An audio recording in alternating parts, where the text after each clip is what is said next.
I never thought one decision could change everything. It started on an ordinary Monday morning, the kind where the alarm blares too early and the coffee isn't strong enough. I had been stuck in a routine that felt like an endless loop. Work, home, sleep, repeat. But that day, something felt different, like the air around me was charged with an unspoken challenge. I worked at a mid-sized accounting firm, buried under spreadsheets and numbers that blurred together. My boss, Mr. Ellison, was the kind of man who never smiled unless it benefited him. That morning, he called me into his office. I expected another mind-numbing task, but what he said sent a chill through me. "There's an opportunity," he said, his fingers steepled. "A client needs help moving some numbers around. It's harmless, really. Just a slight adjustment to keep the books clean." It didn't take a genius to know what he meant. He was asking me to cook the books, to manipulate financial records for a high-paying client. My stomach twisted, and my pulse pounded in my ears.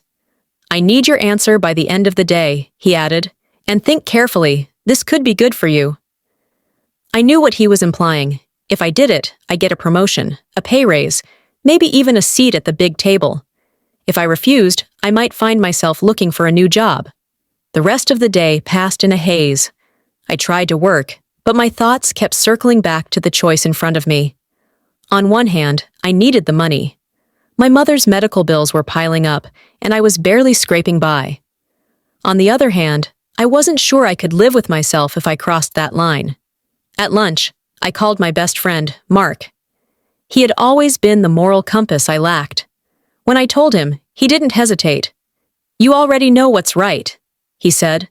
"The question is, can you stand by it?" By the time the workday ended, my decision was made. I walked into Mr. Ellison's office, my hands clammy, but my resolve firm. "I can't do it," I said. "I won't."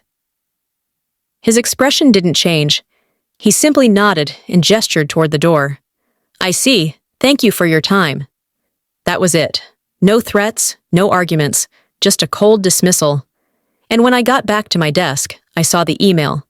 Termination notice effective immediately.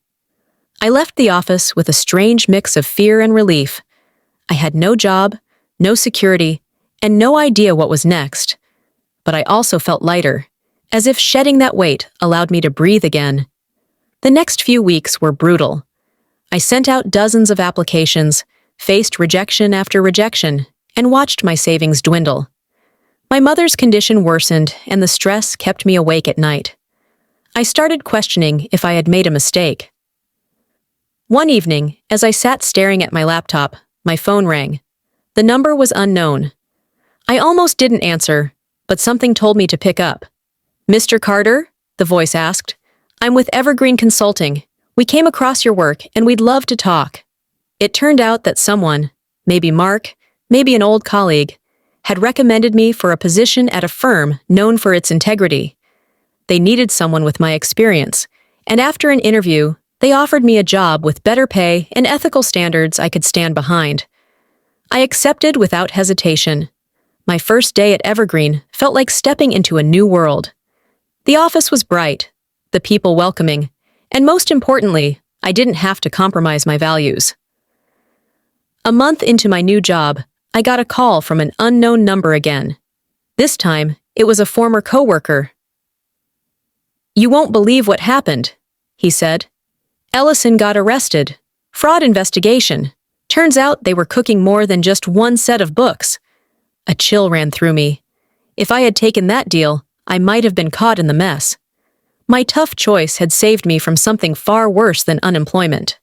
That night, I sat with my mother, holding her hand as she slept. She had no idea about the storm I had weathered, but I knew she would be proud. Looking back, I realized that tough choices don't always bring immediate rewards. Sometimes they test us, break us down, make us question everything.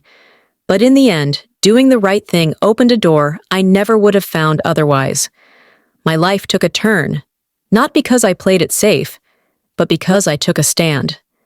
And for the first time in years, I felt like I was exactly where I was meant to be.